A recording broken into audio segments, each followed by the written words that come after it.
Hey everyone, welcome back to the Gotham Graffiti Podcast. This is episode 25. If you were here last week, you know that we did a top 15 Batman the Animated Series episode. So if you've not seen that, go check that out. We got a lot of positive responses from that. For those of you who watched all hour and 30 minutes of that episode, thank you for sticking with us on our ramblings. But for this episode, we're going to be back on Versus, so we'll have that right at the end of the show for y'all. But before we get into that, my name is Scott. This is my cousin Gunnar. Welcome to the Gotham Graffiti Podcast. If you would like, please hit that subscribe bell so we can get our stuff out to you and create a community of fellow nerds. So without further ado, we're going to go ahead and get into this. So Homelander has been in the conversation as of late, and I'll go ahead and kind of let you expand on that a little bit. Yeah, so for context, I'm a massive Boys fan. Mm-hmm. I've watched all 4 seasons. Well, I mean, the 4th season's going on right now, but you know what I meant. Yeah, so so here's the thing, right, guys?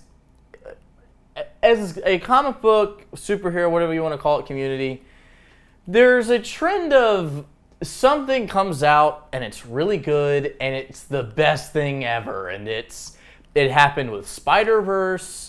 It was a big thing in the MCU. Mm-hmm. It happened with Margot Robbie's Harley Quinn for a while, and then people soured on that a little bit. It's now happening with Homelander. And I say this as someone who loves Homelander. He's my favorite character in the entire show. But this conversation that he's like the best comic book villain we've seen on a screen is just preposterous. I mean, if you want to say he's the best TV villain ever, I have no issue with that. But to say he's better than a Heath Ledger Joker or a Willem Dafoe Green Goblin or even a Josh Brolin Thanos, which I don't even put. I know everybody loves Thanos. I don't put his as like a top 3 movie villain for me. He's not in that. Mm-hmm. Even though I love him. And here's the thing. This is the reason I say that. It's not because of the acting performances. It's because Heath Ledger's Joker had 33 minutes of screen time and Homelander's had 4 seasons of character development. Yeah.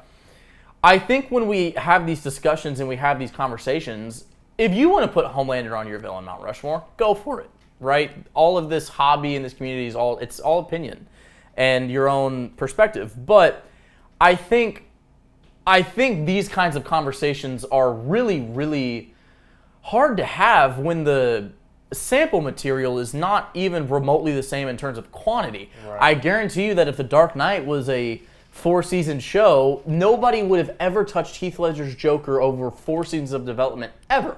No one would have touched Willem Dafoe's Green Goblin. Thanos would be great if he had 4 seasons to develop and everything else. But like, to act as though, or to say that Homelander's better than these icons, also icons who only had a half hour of screen time. Mm-hmm. It's like, so you're comparing him to these greats that had 30 minutes to do their character versus a character, an actor who has had endless hours to develop and act and grow with the character. So that's my personal take on it. And like I said, I'll say it again, I love Homelander. He's my favorite character in the show. I think he's great. But to say that he's on par with these, I mean, Heath Ledger won an Oscar, guys. Like, it's not, and I think I think Anthony Starr should win an Emmy. What he's doing right now in season 4 is just next level.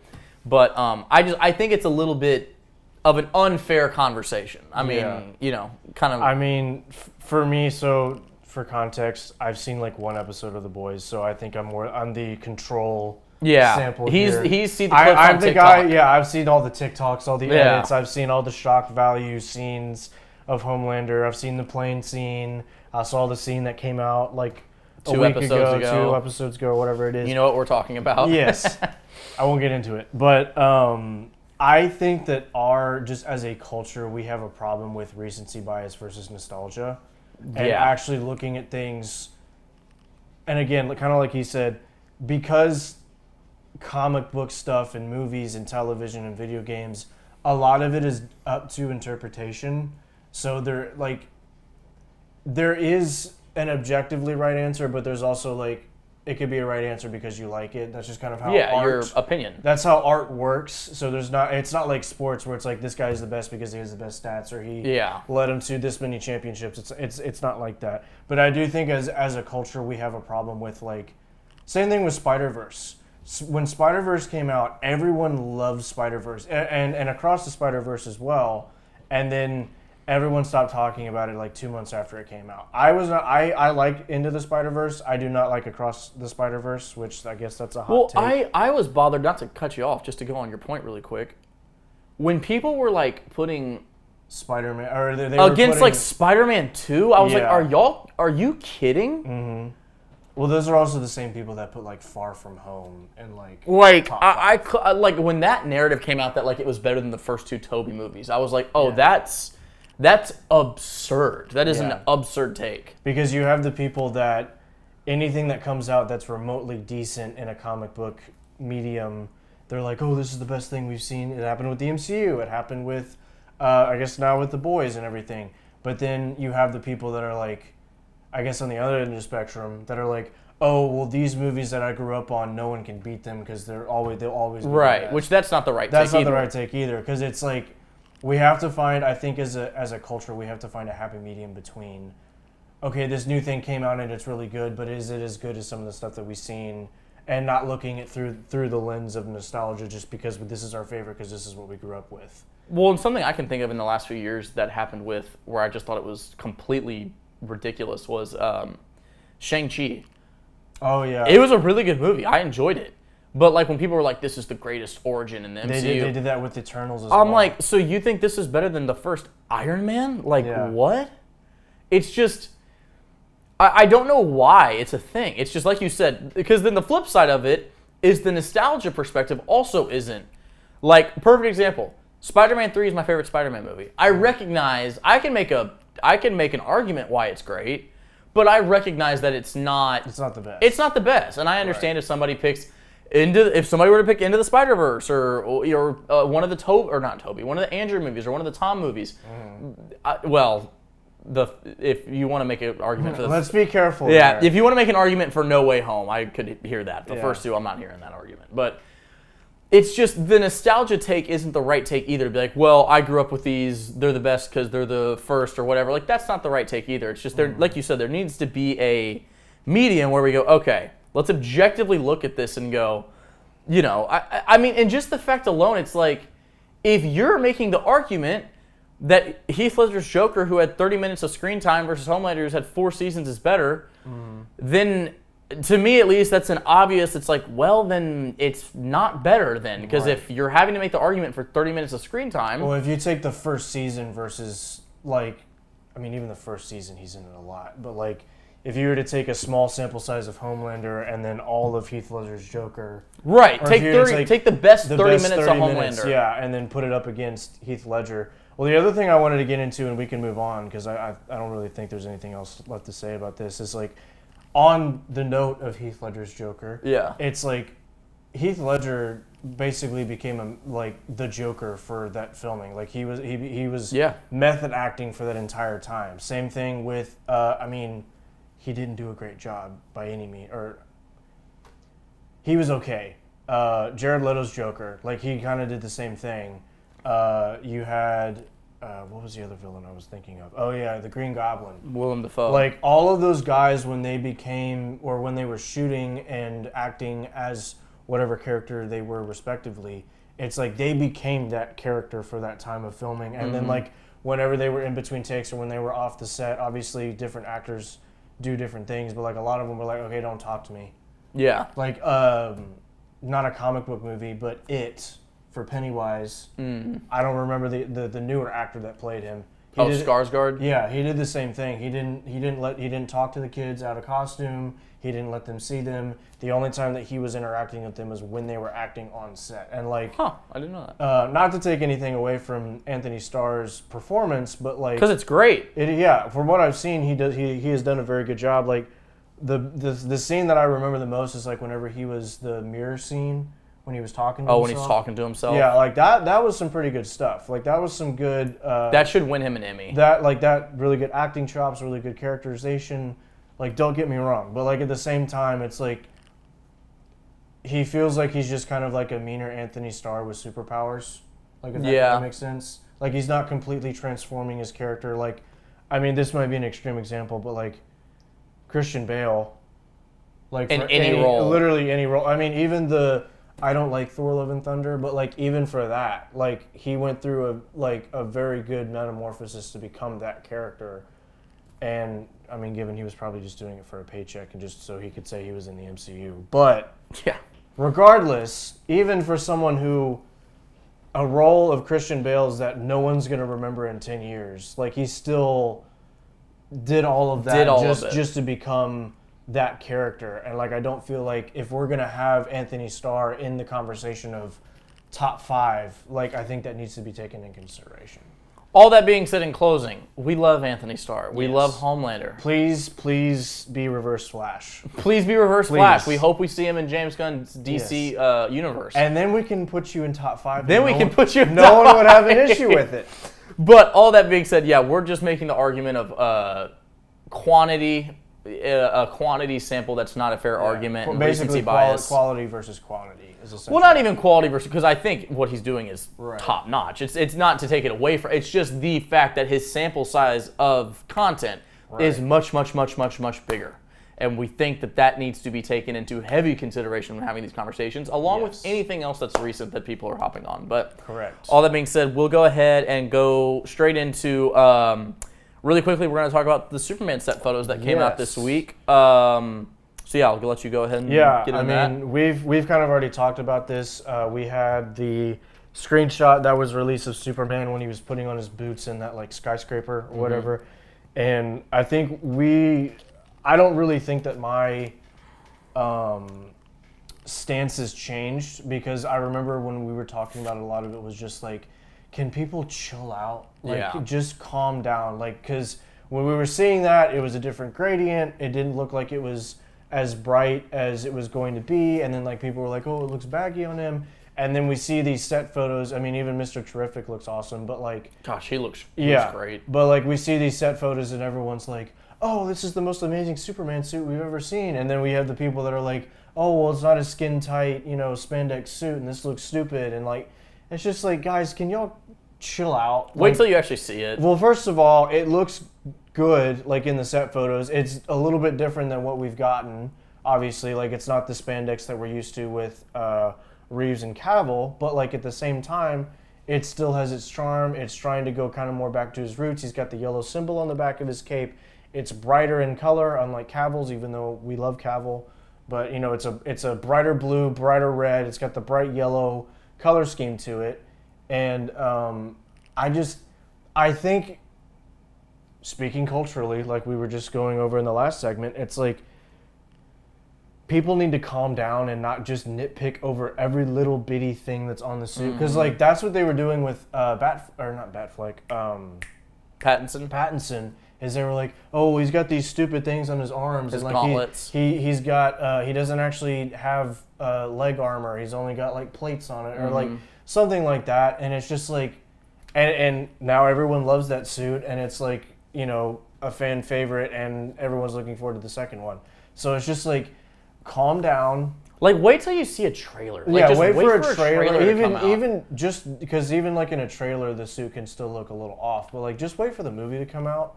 And if you still hate the suit when the movie comes out, then you're definitely entitled to that opinion. Yeah, 100%. Like, I totally get it, but it's just like, because of how much, I'm hoping James Gunn is not doing so many special effects where they're airbrushing the suit and everything like that in post. But like, there's so much stuff that goes into filmmaking nowadays to make it look final product ready that it's just like, just from one screenshot and 2 set photos, we're not going to know exactly what it's going to look like in the movie. Yeah. And people just need to like stop freaking out and saying it's the worst thing ever, it's the best thing ever, because it's just it becomes exhausting after 3 different super people and 5 different Batmans and 3 different Jokers. It gets a little exhausting after a while. Yeah, I think the same thing. I think where people are like, oh, it looks too much like Guardians. It's like, okay, guys, it's the same director. He's got the same vision. Yeah. The Guardian suits all looked amazing. Yeah. So the Superman suit's probably going to look great in the movie. It's just, and I think the set photos look great. I mean, it looks like we're getting, the theory right now is Ultraman or some kind of version of Ultraman. Yes. My bet is, and I'll hedge this bet now, so that way if it happens, I can come back to this clip. Credit for it. I think it's going to be Bizarro. I think somehow that's going to be a Lex clone that ends up becoming Bizarro. Yeah. The main thing that I found most interesting is the fact that from the set photos and some of the set pieces that people took photos of, is that this looks like it's going to be a timepiece. This looks like it's taking place in the 70s, about the 70s or 80s. I don't know if you saw that. No, I thought that he debunked that. Like, because didn't they ask him if it was in the 70s or like the early 2000s? I don't know, but the set photos they released, like the newspapers, the design, it looks very 70s. So, or maybe it's just a part in the movie. Or maybe they're like going for this stylized, like Batman the animated series where it's technically in the 90s, but it looks. Yeah, 40s. maybe. I mean, either way, I think it looks very stylized, which I'm pumped about. I think that is going to look great. It doesn't just look like downtown Chicago. No, I think he's doing a really good job of trying to make it look like Metropolis. Yeah. I mean, yeah, from what we've seen, I think it looks great. We've got Frank Grillo playing Rick Flag Sr. He's great in everything he does, so excited to see him. We saw shots of Lois, the actress who's playing Lois, and the way they've just, I mean, she looks ripped straight out of the animated series, so that's pretty cool. I mean, yeah, like you said, I think it looks great. I'm really excited, and yeah, just everybody calm, Chill out. down, chill out. I mean, yeah, and even if you don't, however you feel about the Superman suit, just look at the Mr. Terrific suit and have a little bit of faith. Yeah. Because Mr. Terrific looks pulled off of a comic book page. Yeah. They did that so well. So then everybody else, I'm very much so like, yeah, I trust James Gunn. Yeah. If he made Mr. Terrific a B, C tier character look that good, I'm sure everyone else is going to look phenomenal. Right. Well, even like with the suits, with whatever villains we end up getting, because we've like you said, we've got the all black suit where it looks like a U on his chest, but like we don't know. It's just like in today's culture, it's like we get set photos 3 years before the movie ever comes out, and I know it's coming out next year. Yeah. But like a lot of times back in the day, you didn't know it was happening until a trailer dropped on TV Or a TV spot or something. or in the theater when you're gonna go watch another movie that's completely unrelated, and so like you didn't get to actually see it until it was a lot more polished back in the day. So like now that we live in the age of social media where anyone can snap a set photo and upload it or whatever, and then everyone starts nitpicking the suit and like who's going to be in it, what the plot points are going to be from one photo. Well, and I think you can even if you want to do another Superman take, is like if you look at, because that's really only happened in the last 5 to 6 years. Right. Like even if you go back to 2013 in Cavill, like Cavill's first 2 photos didn't look great. Yeah. Like they didn't look, you saw the potential in it, but like if that got blasted the same way it did in today's day and age, people would immediately be like, oh my gosh, oh no. Right. And now everybody collectively agrees that Cavill's suits in BVS, Man of Steel, Snyder Cut, they are top notch. Like they're top 3-5 Superman suits ever. And everybody loves them. So it's like, same thing. It's just like, chill out. Wait till at the very least a trailer comes out to kind of get a better idea. I love the fact that they're going for the more classic look. So Yes. I'm excited. I think I can say for both of us we're excited. Yes, I'm and very excited for this movie. just wait to see more that comes out. So all right, so we are going to go straight into Read of the Week.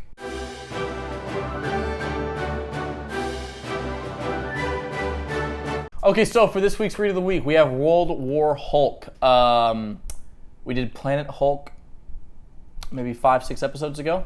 So we're doing the part 2 to this. I'm doing this because we've already done the first one, and also just it's in trade right now. Like you can go get them in print at your comic book stores. And yeah, love this. I do think it was a little rushed. Obviously, I feel like if you go get the Omni, it's not as rushed. But the Planet of the Hulk was definitely better. It was a little bit more flushed out. They took a little bit more time with the relationships. Where this is obviously, if you know what happens at the end of Planet Hulk, Hulk's coming back for his revenge now on the Illuminati and Earth and everything else. And so essentially, you get a raged out Hulk versus Mr. Fantastic, Iron Man, Doctor Strange. Just and essentially the Avengers. They assemble. You get Black Suit Spidey in this as well, which is pretty cool. Oh, we love that. Yeah, it's sweet. It's a very. This feels like if they were to make a 20-minute episode, like in an animated series, and do a book. That's what I mean by it's a little rushed. And when I say it's rushed, the first 2 acts of the book are paced fine. The end is a little. It's kind of like they didn't know how to wrap it up. I don't even know if it's that they didn't even know how to wrap it up. It's just a little like. They should have spent a little bit more time delving into what happened before the climax, kind of thing. But nonetheless, it's still great. I mean, you get to see Hulk and his entourage from the planet he was on come to Earth and wreak havoc. Also, because it's satisfying, because if you read the first book, you're not a fan of Tony Stark, and you're not a fan of Reed Richards and Doctor Strange. You're not a fan of these people at the time. You understand Hulk's rage. And, you want to see Hulk get his revenge. Obviously, it takes a very, very drastic turn at a certain point where you're like, oh, I don't know if I can agree with Hulk anymore, which they do a good job of making you feel conflicted as the reader on which side you're going to go with. Right. Which, you want in a good hero versus hero story. The art in this is great. Obviously, this is where one of the most iconic Sentry and Hulk fights go down. Mm-hmm. They kind of use Sentry as a last resort, like, hey, we can't do this, so we're going to need you. But it's just great, too. We've talked about it before, where in modern day, it's very hard to see content, whether it's Hulk or TV shows, movies, books. It's very hard to find a good Hulk story where you're seeing Hulk be the Hulk. Right. And this is one of them. He comes back and he's seeing red. And is he seeing green? And he's going after everybody. You get to see a really good dichotomy of Bruce Banner and Hulk. And there's a specific spot in this where you get to see them talk. You get to see Hulk and Bruce talking. Yeah. And they're having this conversation. And it's done very well. The action in this is great. If you want like a good action-packed short, like I read this in one sit down. The action in this is great. You see Reed Richards and Tony and Doctor Strange and everybody else trying to make amends with Hulk, and it's just he's not having any of it. You get to see what's cool is you get to see a lot of the other Avengers. What they do a great job of in this is setting up how big of a threat the Hulk is, but not even from a Hulk's actions, just from the dialogue between other characters, like, what are we going to do? And it really establishes, like, oh, this is going to be really bad. Like, they understand how bad this is about to be once Hulk sets things off and gets going. You do get to see Hulk's revenge take place. It happens. It's not one of those things where they tease you with it and then you don't see it come to fruition. It does come to fruition. Obviously, the ending has something to do with the resolution of it, one way or the other. But yeah, this is just a great read. Like I said, Planet Hulk's better. This is a little bit rushed. If you're an Omni person, I would definitely recommend picking up the Omni, just because you're going to get a little bit more tie-ins with it, so it's not going to feel as rushed. You are going to get more of the relationship background. You are going to get more of the character-to-character stuff. But yeah, also the art in this is great. I think this is one of Marvel's better art runs. You get to see him square off with the Thing in this. It's just, you get to see, it's very much so it's a beautiful mess.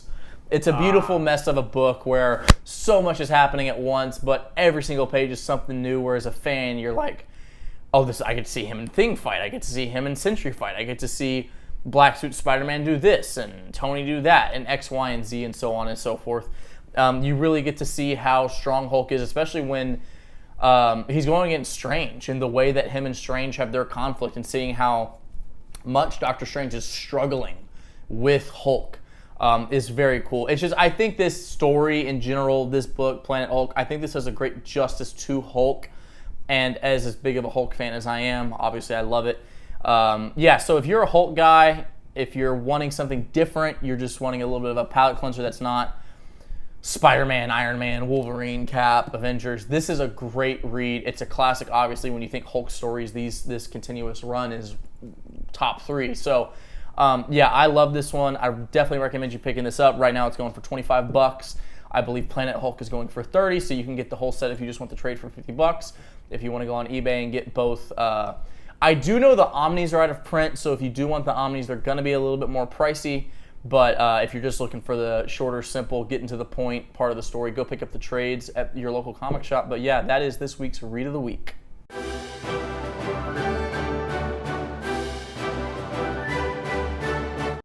All right, welcome to our final segment. We are returning to Versus this week. We're doing things slightly different. So rules are basically the same. The only thing that we've done is instead of doing 5 categories, we've narrowed it down to 4 categories.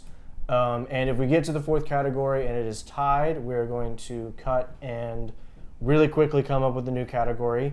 And then we will come back and discuss. So it's kind of like, think of it as kind of like an overtime. So to speak. Making it more of an overtime. Yeah, so we figured we'd make it more interesting because there's been times where in the episode he won or the times I've won where a lot of times it gets down to like 3-1. Yeah, and so like the last one doesn't really matter. And so this way we make it matter a little bit with some more stakes. Yeah, so we'll use the 5th category if we need it, but if we don't, then there's no point. Yeah. So we'll see how this first one goes. All the categories that we have for this week, I believe all of them are new. I don't think we've done They're all any new. of them. We haven't done any of them so far. Or it's a variation on something we've done in the past, but it's not exactly the same. So, that being said, I believe that the record is 5-1. So since you are still the champion, why don't you go ahead and, first of all, it's Legion of Doom characters. That's our first category, Legion of Doom characters. So who is your Legion of Doom? My Legion of Doom character is Black Adam. Black Adam. I forgot he was in the Legion of Doom. I have Sinestro. Well, I guess we don't really need to talk about that one too much, do we? I don't think so. I think Black Adam pretty much wins that. How did you decide on Sinestro? What was the narrow down? I was either going to do that or Black Manta, but I know you did Black Manta like for another one recently. So I completely forgot Black Manta. All right, so moving on to our second category for today, it's Star Wars characters that don't use the Force, so non-Force users in the Star Wars universe.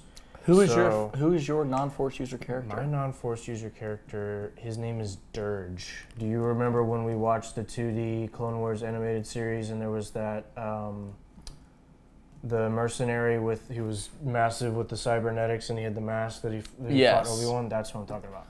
Okay. My non-Force user is General Grievous. General Grievous. Okay. That's actually a decent fight. So my argument for Dirge, I had surface level knowledge about him when I watched the show. When I went back and did some research, I found out he's a much more interesting character than is shown on the TV show. Displayed. Similar to Grievous. So Dirge is over 2,000 years old. Nice. He has fought Mandalorians, he has fought Jedi and killed Jedi, and he has fought Sith. Okay. And won. Okay. He's a species, I do not remember what the name of his species is, but essentially he's actually very similar to Grievous, where he didn't get into an accident where he needed cybernetics, but in order to enhance his capabilities, he went to like a mad scientist. He has regenerative powers, kind of like Wolverine, essentially. And so what happened was he went to this scientist he was like a mad scientist who did a bunch of weird experiments, and he got enhanced with cybernetics. So not only does he have cybernetics, he also has the ability to heal. And the only reason he was defeated is because it's Obi-Wan Kenobi. That was the only reason he was able to be killed. So in my opinion, I would pick Dirge. Well, don't the clones take him out? No, Obi-Wan and him get separated. It was Obi-Wan Kenobi who killed him. Okay, so my argument would be, I don't know anything about Dirge, for context, everyone. Yeah. My argument would be, from what it sounds like, as evenly matched as him and Grievous may be. Number one, General Grievous is the leader of the droid army. Right. Especially if we're going Clone Wars, General Grievous has defeated, not only has he defeated Jedi, he's killed multiple Jedi at one time. He's won a 5v1 against Jedi. I would also say if you want to go into the episode where I think it's actually after that. I think it's after that episode where he's hunting. What's the girl's name who looks like Ahsoka but isn't Ahsoka? The green one? No, she's Shakti. Shakti. Yeah. When he's hunting Shakti, and you see the other Jedi that he runs through, and eventually capturing Shakti and killing her. I would also say the fact that he lost to Obi-Wan, and obviously Grievous has lost to Obi-Wan. I was about to say he lost obviously, as well. But what I would say is Grievous has fought Obi-Wan and Anakin multiple times, and there have been times where it is ruled a stalemate, or there have been times in the Clone Wars where Grievous has successfully apprehended Anakin and gotten Anakin as a, or not a slave, a POW. So What episode was that? it's the episode, I don't remember where it's at, but you don't remember when they take Anakin captive. Grievous is fighting, it's like the clones and the droids are fighting on some battlefield. Grievous is fighting Anakin along with the help of the droids. They capture Anakin, and then I don't remember who the Republic captures, but they capture. You don't remember when they do the swap? Are you talking about when Grievous got captured as well? Is that the episode you're referring to? That's what happens. Anakin gets captured by Grievous and his squad. Then the fight continues. Grievous then gets captured. And then Obi-Wan and Dooku make the trade for Anakin and Grievous back. Yeah, he got captured as well. Right, but And- he's still. My point is regardless of him getting captured, he bested Anakin in a fight to a point to where he was able to capture Anakin. Okay. So here, I hear what you're saying. My argument would be this man has 2,000 years worth of experience killing Jedi, killing Mandalorians, and killing other Sith as well. That might be, but Obi-Wan in his first fight with him beat him. No, he got. Remember, they fought once before. Like, he didn't get defeated until the end of the show. No, he didn't. He was running through the clone battalions. Okay, yes, I know. What I'm saying is there was an episode. It's like where he first shows up when they're all on those little speeder bikes. Yeah. And they clash, and then they get separated, and they're fighting one-on-one, and he completely pieces up Obi-Wan Kenobi. And then at the end of the show, they're fighting, the clones all come in, and Obi-Wan dispatches him, and then he's finally defeated. That's how that played out. I don't remember the first part, but I'll take your word for it. So that would be, and also the fact that General Grievous, yes, he's a robot, but he does not have the regenerative powers that Dirge has. So the reason, if I remember correctly, Obi-Wan was able to defeat him because he essentially blew him up with a grenade or something along those lines. He didn't just dispatch him, like he blew him up. And all pieces of him were all over the place so he couldn't regenerate.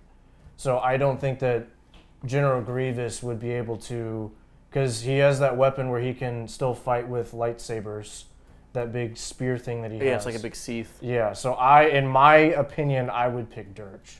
I would not pick General Grievous. Especially if you're going with Prime Dirge, I would pick Dirge. Because what you're thinking of is like he was fighting the old Jedi and the old Mandalorians and the old Sith. Back when they were a lot more powerful. I don't have an issue giving you that, only because I don't know enough about him to combat that, and Yeah. you're more of a Star Wars guy. So I'll give you that. That'll be one in the comments. Let us know if you're like a Star Wars guy. If you're taking Prime Dirge versus Prime General Grievous, I'm going to have to go Dirge. From what I've learned, we'll give him that. But if someone has Dirge knowledge, let us know. Yeah. Okay, so the next category is mutants. Okay. For context, I don't know a whole lot about mutants, but I did as much research as I possibly could. I know there's different levels of mutants that they have. Right. I could not tell you all the names of them. But without further ado, my mutant is Apocalypse, who, from what I understand, he is technically a mutant. He's one of the first mutants. Yeah, kinda. But I know that he's enhanced with like celestial armor and powers is what I gathered from that. Okay, so my mutant is Rogue. Rogue? Yeah. Okay. I don't know if you know anything about Rogue, but Rogue's entire gimmick is she's basically like Parasite. Is she drains the life and power from whoever she's in contact with and then uses it back. Okay. So as much in Apocalypse is like or not Apocalypse. I just lost my train of thought. Who'd you pick? Apocalypse. Okay, no, it is. Okay, my brain just short-circuited. A good analogy I could give you for Apocalypse, like a DC example, would be like Mongol? Kinda, yeah. I mean, their powers are different, but yeah, kind of like Mongol. Because from what I understand, he's not as good of a fighter as Mongol is. Mongol's a much better fighter. Well, I know, because doesn't Apocalypse relies on, he's got like telekinetic powers and he can like create matter and destroy matter and like recreate it in his own image. Is that? Yes. But I mean, if we're going off comic book, I mean, you even saw it a little bit in the X-Men show when she loses it when Gambit dies. Mm-hmm. If you're going off comic book Rogue is, to give you an example, Rogue is a similar character to like an idea of Flash, to where it's like if Flash wanted to, he could kill everyone. If Rogue really wanted to, she could kill everyone. So she just basically is like Parasite. So she's like Parasite, but the reason I would say she's more dangerous than Parasite is Parasite, when he drains something, like if he's draining from Superman, Superman's still like aware. He's just having powers drained from him. Rogue's like, if she gets in contact with you, you pass out and are possibly dead.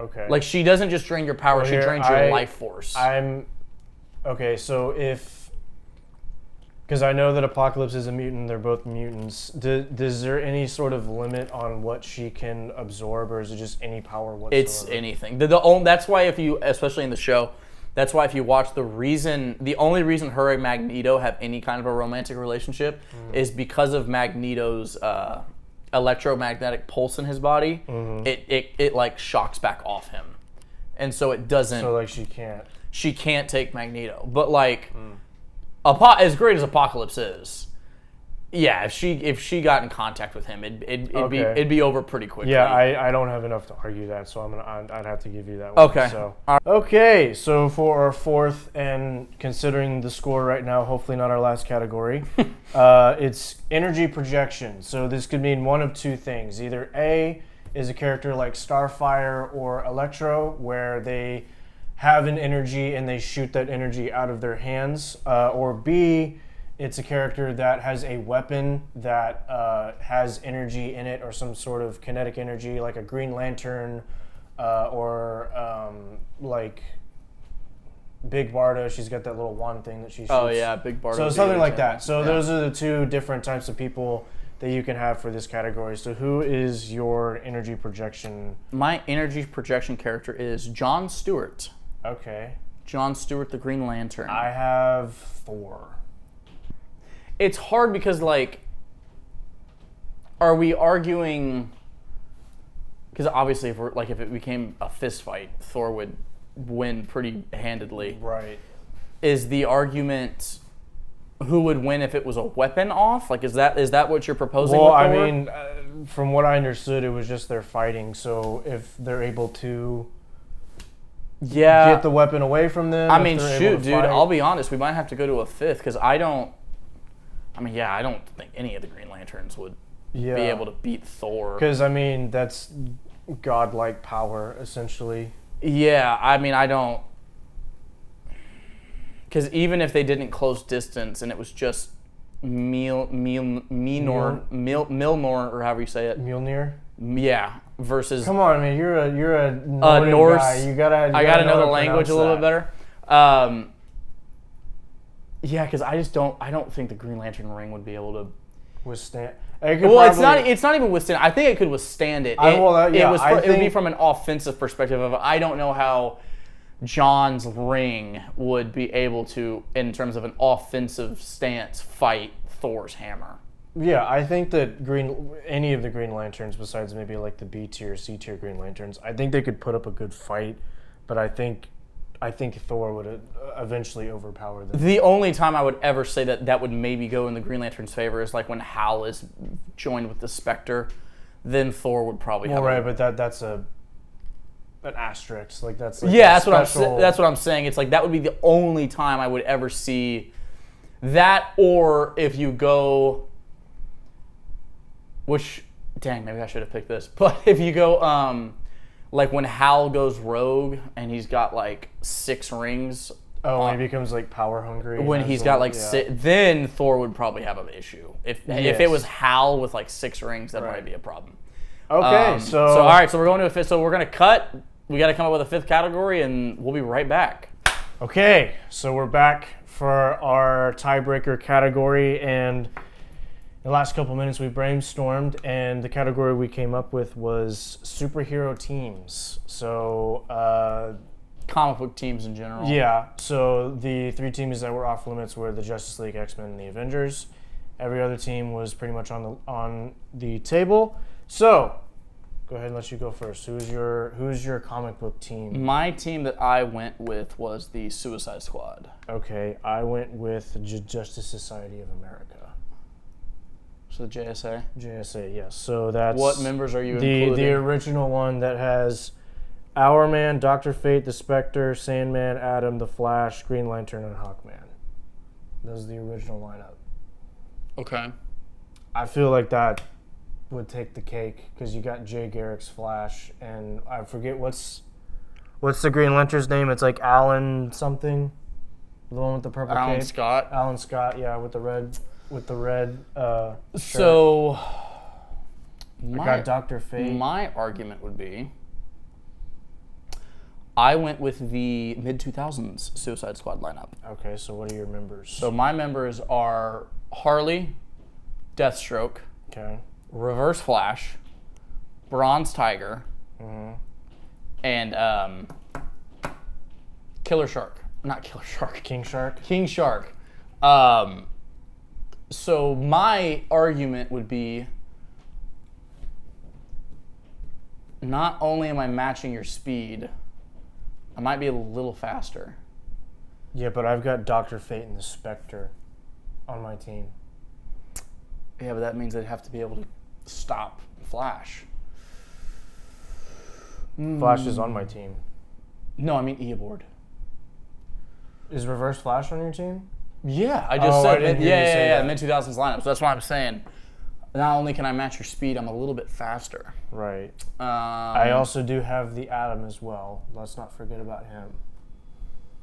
True. I do think I have you beat in terms of battle strategy, though, because I do have Deathstroke. I can accept that, yes, but I think I have too many heavy hitters on my team to where I could overpower you. I do understand that Deathstroke does have the battle strategy and strategic mind, but I do think that I have too many people on my team that would. So then you don't think... Because you have the Reverse Flash, and because I think all of your other members would be, not that they wouldn't pose a threat, but they would have a very difficult time against the team that I have. But I think the only 2 points of contention on your team is Reverse Flash and Deathstroke. I do have the Flash. Yes, it's an older version of the Flash, and it's Jay Garrick's Flash. But I do have a version of the Flash. And then, yes, Deathstroke has been known to go toe-to-toe with the... Superman. Right. But I have Dr. Fate, the Spectre, the Atom, and Green Lantern, and Hawkman, who has also gone toe-to-toe with Superman. This is true. So, in my opinion, I think I take that. I think the JSA would win. I'm trying to think if there's an argument for... Because just all of how fast Reverse Flash is. I get that, but I have too many people who could go toe-to-toe with Superman. I have like 3 or 4. And you've got like 1. No, I've got 2. Well, yeah. That'd be a cheap argument. I won't make that argument. I'm telling you, man, I think I got my second win today. Well, because the one argument I was going to use was You're going to say like the Speed Force or going back in time thing? Well, not going back in time, but just using how much Eobard can use the Speed Force as a weapon. But that feels like a little cheap of an argument. Well, that's the same thing. It's like if you really want to, like the Flash and Reverse Flash could technically take anybody, but well, Jay Garrett could not take Reverse Flash. No, at I all. know. I'm just saying, like if because we've told each other before, like if the Flash, like, Right? Yeah. That's true. Yeah, man, I concede. I don't have an issue giving you your second win today. All right, I won't use that argument. That seems it. unfair. Second win, baby. So We're on the road to overtake you, hopefully. you still got 3 more wins We to got make up. 3 more, but we're moving along. We've got more than one now. So This would have been a lot easier if you didn't win last week or last time. last time, yeah, because then you would have only been down 2. Yeah. But okay, all right, y'all. So hope y'all enjoyed this week's episode. We will be back next week with this or that, and we will be watching the animated Justice League Crisis on Infinite Earths Part 2. Yep. We will be going over that. We will also be going over the new Batman animated series comes out Crusader. tonight at like midnight. Yeah. So we'll be giving that a go. We'll talk about both those, and then of course if anything in the news happens, that'll be touched on. But yes, we'll have a good episode for y'all next week. If you could, hit subscribe, hit like, share this stuff. We're not trying to become famous or nothing like that. We just want to have a community of people to talk to about this. We think it's fun. We do this solely because we enjoy it. We hope you all enjoy it as well. Like he said at the beginning of the episode, we put out a marathon episode last week of Batman the Animated Series Top 15. We got some good feedback. We got a comment saying that y'all liked the longer lists episodes. Yeah. So we'll maybe throw one of those in a quarter every 3 months kind of thing. We don't want to do them too much. So yeah, but that's there if you want to go watch that. Of course, we have our shorts if you're more into the short form content. And until then, we will see you next time.